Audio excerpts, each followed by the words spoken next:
क्या आपने कभी सोचा है कि जीवन में कठिन समय क्यों आता है?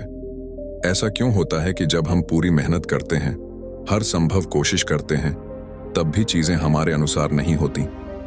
हम सभी ने ऐसे पल देखे हैं जब लगता है जैसे पूरी दुनिया हमारे खिलाफ हो गई है, जैसे सब कुछ हमारे हाथों से फिसलता जा रहा हो। उस समय ऐसा महसूस होता है कि शायद हमारी किस्मत ही खराब है। लेकिन क्या वाकई ऐसा है? जरा सोचिए, क्या जीवन की हर कठिनाई, हर चुनौती हमें कुछ सिखाने के लिए नहीं आती? गौतम बुद्ध कहते हैं, जो कुछ होता है वह अच्छे के लिए होता है। पर इस बात को समझना और स्वीकार करना आसान नहीं होता, खासकर तब जब हम दर्द में होते हैं। कल्पना कीजिए कि आप एक किसान हैं। आपने अपनी फसल को उगाने में पूरी मेहनत लगाई, लेकिन अचानक बारिश या तूफान आकर आपकी सारी मेहनत पर पानी फेर देता है। उस समय आपका मन गुस्से और निराशा से भर जाता है। आप भगवान से सवाल करते हैं, मेरे साथ ही ऐसा क्यों हुआ? पर क्या आपने कभी यह सोचा है कि शायद इस अनुभव के पीछे भी कोई सीख छिपी हो?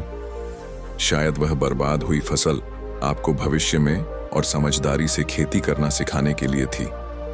ठीक इसी तरह जब हमें किसी नौकरी में असफलता मिलती है, कोई रिश्ता टूटता है या कोई सपना अधूरा रह जाता है, तो हम उसे बुरा वक्त मानते हैं।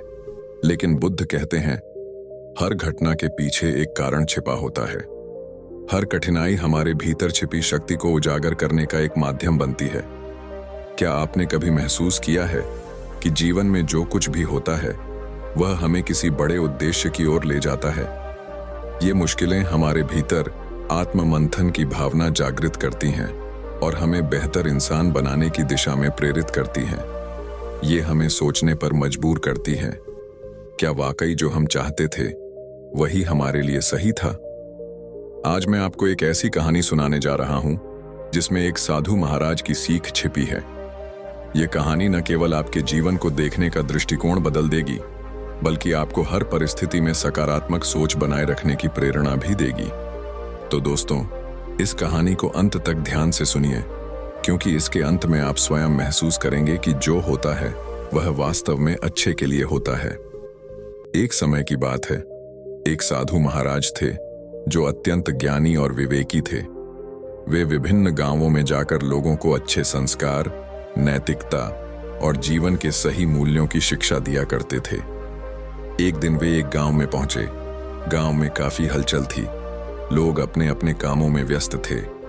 कोई अपने खेतों में काम कर रहा था तो कोई बाजार में खरीदारी कर रहा था।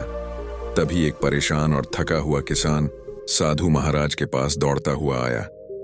उसका चेहरा चिंता और उदासी से भरा हुआ था। उसकी आंखों में आंसू थे और उसकी चाल में थकावट और निराशा साफ झलक रही थी। किसान साधु महाराज के सामने घुटनों के बल बैठ गया और व्यथित स्वर में बोला, महाराज, मेरी जिंदगी में सब कुछ उल्टा हो रहा है। मैं दिन रात मेहनत करता हूं, लेकिन हर बार परिणाम मेरे खिलाफ ही जाते हैं। मेरी फसल बर्बाद हो गई है, मेरा परिवार मुझसे नाराज रहता है और मेरे बच्चे लगातार बीमार हैं। मुझे समझ नहीं आता कि मैंने ऐसा कौन सा पाप किया है जिसकी इतनी कठोर सजा मुझे मिल रही है। किसान की आवाज बोझिल और टूट चुकी थी। वह पूरी तरह से निराश था। उसने आगे कहा, मैंने सुना है कि आप हर समस्या का समाधान जानते हैं। आप यह भी कहते हैं कि जो होता है वह अच्छे के लिए होता है, पर मेरी जिंदगी में तो कुछ भी अच्छा नहीं हो रहा। आप ही बताइए, फसल का खराब हो जाना, परिवार की नाराजगी और बच्चों की बीमारी, इन सब में भला कौन सी भलाई छिपी हो सकती है? किसान की बातों को सुनकर साधु महाराज कुछ क्षणों तक मौन रहे। उन्होंने गंभीरता से किसान को देखा। किसान की आंखों में दर्द और सवालों का एक अथाह सागर था, पर साधु के चेहरे पर शांतता और करुणा की झलक थी। उन्होंने अपनी आंखें बंद कर लीं, मानो वे किसान के दुख को भीतर तक महसूस कर रहे हों। कुछ पलों के बाद उन्होंने हल्की मुस्कान के साथ आंखें खोलीं। उस मुस्कान में गहराई थी और धैर्य की महक भी। उन्होंने शांत स्वर में कहा, आओ, मैं तुम्हें एक कहानी सुनाता हूं।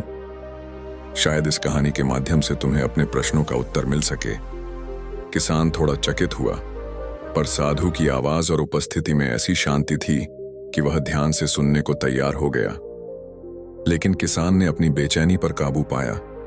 उसने साधु महाराज की ओर देखा और कहा, महाराज, मेरी समस्या इतनी बड़ी है और आप मुझे कहानी सुनाना चाहते हैं। साधु मुस्कुराए और बड़े ही शांत स्वर में बोले, हर समस्या का समाधान सीधा नहीं होता मेरे मित्र। कभी कभी समाधान तक पहुंचने के लिए हमें जीवन को एक नए दृष्टिकोण से देखना पड़ता है। यही कहानी तुम्हें सिखाएगी। किसान ने अपनी निराशा को थोड़ी देर के लिए एक ओर रख दिया और साधु की बातों पर ध्यान केंद्रित करने लगा। वह चुपचाप बैठ गया और एकाग्रता से साधु की ओर देखने लगा। साधु महाराज ने गहरी सांस ली और अपनी कहानी प्रारंभ की। उन्होंने कहा, सुनो, मैं तुम्हें एक राजा की कहानी सुनाता हूं जो तुम्हारी परेशानी को समझने में मदद करेगी। साधु ने कहा और अपनी कहानी जारी रखी। बहुत समय पहले की बात है। एक शक्तिशाली और परोपकारी राजा हुआ करता था।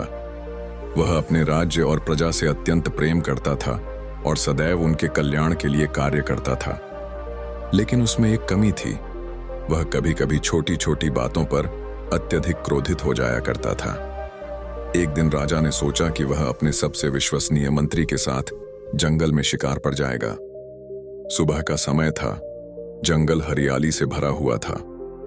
राजा और मंत्री अपने घोड़ों पर सवार होकर जंगल की ओर निकल पड़े। वे दोनों वन की सुंदरता का आनंद ले ही रहे थे कि तभी अचानक एक जंगली जानवर राजा के सामने आ गया। राजा ने बिना देर किए तलवार खींची और जानवर पर वार करने के लिए लपका, लेकिन जल्दबाजी में उसकी तलवार उसकी अपनी उंगली पर जा लगी। उंगली बुरी तरह कट गई और खून बहने लगा। दर्द से तड़पते हुए राजा जोर से चिल्लाया।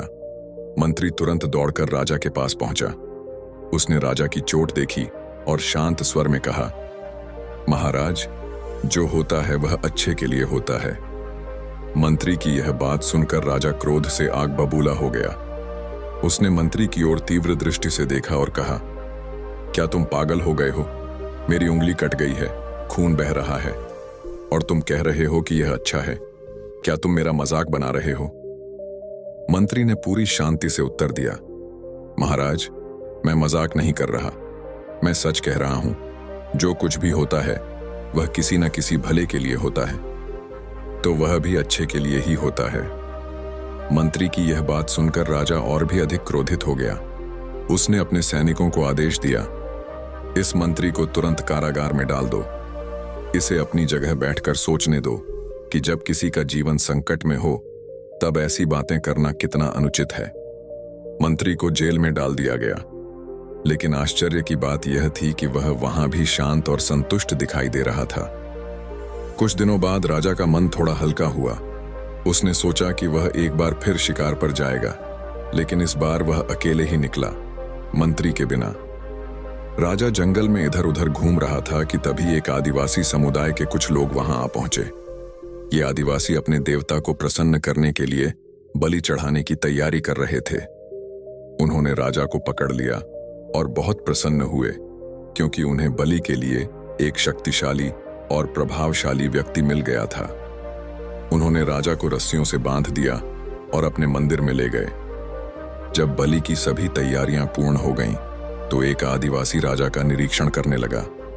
तभी वह जोर से चिल्लाया, रुको, इसकी एक उंगली कटी हुई है। यह व्यक्ति अपूर्ण है, इसे बलि नहीं दी जा सकती। आदिवासियों की परंपरा के अनुसार बलि केवल पूर्ण शरीर वाले व्यक्ति की ही दी जा सकती थी। इसलिए उन्होंने राजा को मुक्त कर दिया और उसे जंगल में भटकने के लिए छोड़ दिया। राजा भयभीत था, लेकिन जीवित अवस्था में किसी तरह अपने महल लौट आया। जैसे ही वह अपने सिंहासन पर बैठा, उसे मंत्री की कही बात याद आई, जो होता है वह अच्छे के लिए होता है। अब राजा को अपनी गलती का गहरा एहसास हुआ। उसने तुरंत आदेश दिया कि मंत्री को जेल से मुक्त किया जाए और दरबार में लाया जाए। मंत्री को दरबार में उपस्थित किया गया। राजा ने शर्मिंदगी से सिर झुकाकर कहा, मुझे क्षमा कर दो, मेरी उंगली कटने के कारण ही मेरी जान बच सकी। तुम ठीक कहते थे, जो हुआ वह वास्तव में अच्छे के लिए हुआ। लेकिन एक बात बताओ, जब मैंने तुम्हें जेल में डाला, क्या वह भी तुम्हारे लिए अच्छा था? मंत्री मुस्कुराया और विनम्रता से बोला, हाँ महाराज, निश्चय ही, यदि मैं जेल में न होता तो आपके साथ शिकार पर जाता, और जब आदिवासी आपको अपूर्ण जानकर छोड़ देते तो मुझे बलि के लिए चुन लिया जाता।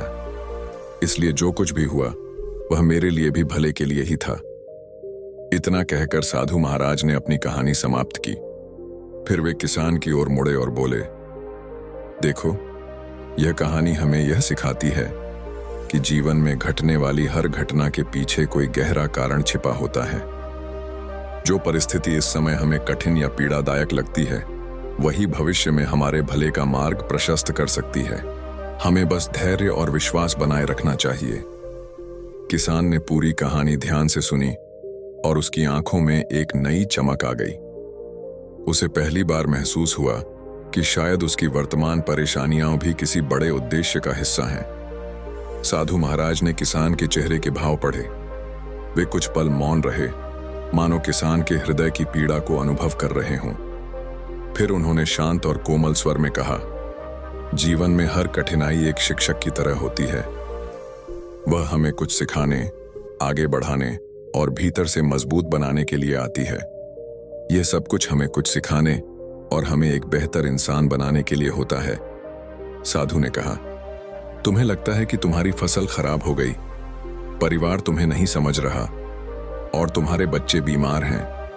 यह सब तुम्हें एक सज्जा की तरह क्यों लगता है? किसान ने थोड़ी निराशा के साथ उत्तर दिया, क्योंकि महाराज, मैंने हमेशा कड़ी मेहनत की है, फिर भी मुझे कभी कोई अच्छा परिणाम नहीं मिला। साधु ने मुस्कुराते हुए कहा, क्या तुमने कभी देखा है, जब एक किसान अपने खेत में हल चलाता है तो वह पहले जमीन को तोड़ता है, उसे पलटता है और फिर उसमें बीज बोता है। उस समय जमीन को भी दर्द होता होगा, लेकिन वही दर्द उस बीज को अंकुरित करने का रास्ता बनाता है। किसान थोड़ा चौंका।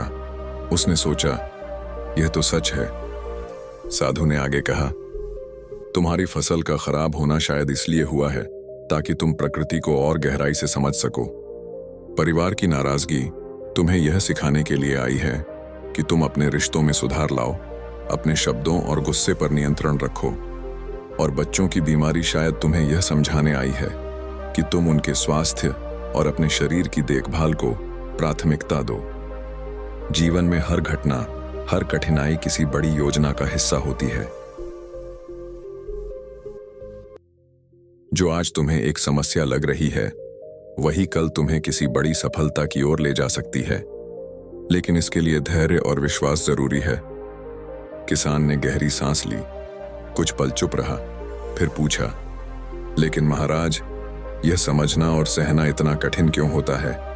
हमें तुरंत राहत क्यों नहीं मिलती?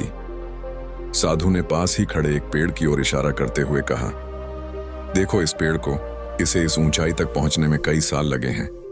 इसे धूप, पानी और तेज हवाओं का सामना करना पड़ा, लेकिन इसने कभी शिकायत नहीं की। अगर इसने धैर्य खो दिया होता तो यह कभी इतना बड़ा और मजबूत न बन पाता। जीवन भी ऐसा ही है। कठिनाइयां हमें मजबूत बनाती हैं। हमें उनसे लड़ने की नहीं, बल्कि उनके साथ चलने और उनसे सीखने की कला सीखनी चाहिए। किसान की आंखों में एक हल्की चमक उभर आई। उसने आशा से पूछा, तो क्या यह सच में संभव है? क्या मेरी आज की परेशानियां भी मुझे भविष्य में कुछ अच्छा देने वाली हैं? किसान ने आशा भरी निगाहों से पूछा। साधु ने मुस्कुराकर उत्तर दिया, हां, यह केवल संभव ही नहीं, बल्कि निश्चित है।